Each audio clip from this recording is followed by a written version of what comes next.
In the beginning, God made wind, and I am telling you, on the last day of September of 2022, Hurricane Ian hit, and that wind was ferocious.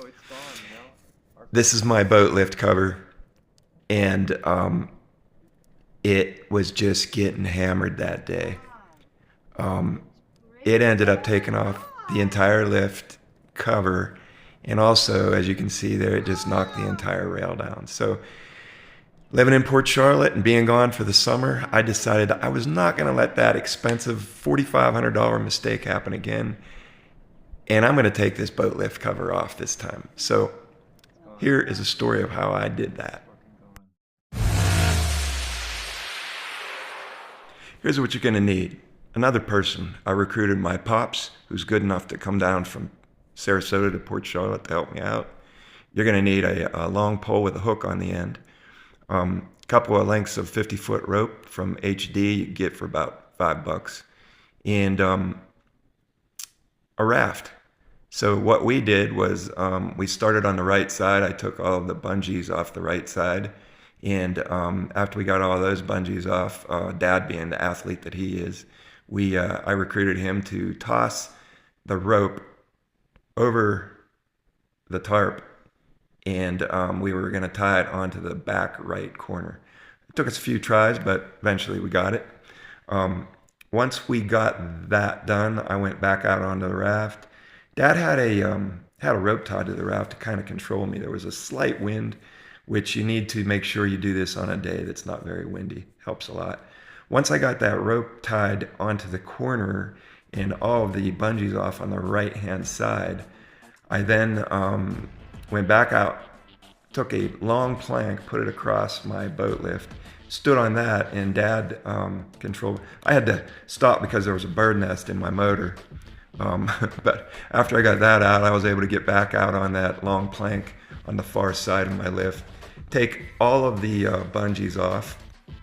Dad controlled me again using the rope, and then got all the bungees off on the left side. Only lost one bungee in the water, by the way. So basically I went along there and took all the bungees off and kind of left them in the holes and went back later and took them out. Then we proceeded to throw the rope over the tarp onto the left side, and then tied that rope onto the far left side corner of the tarp, which is what you see me doing here.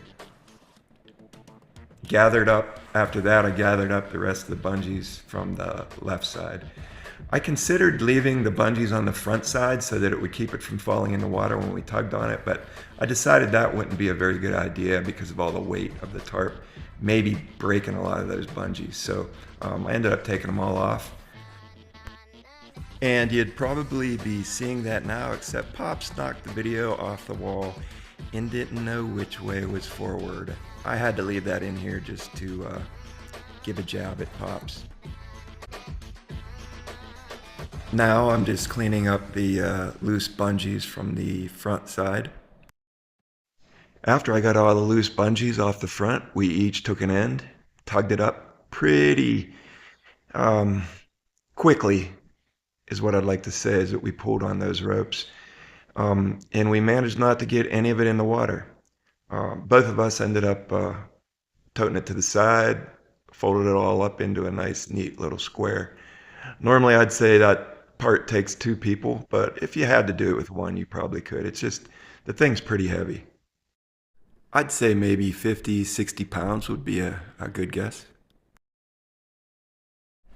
And now, if you would follow me into my garage, I'm going to show you the nice, neat little square package this ended up in. Small, easy to store. Now that we're done, the work crew deserves a beer.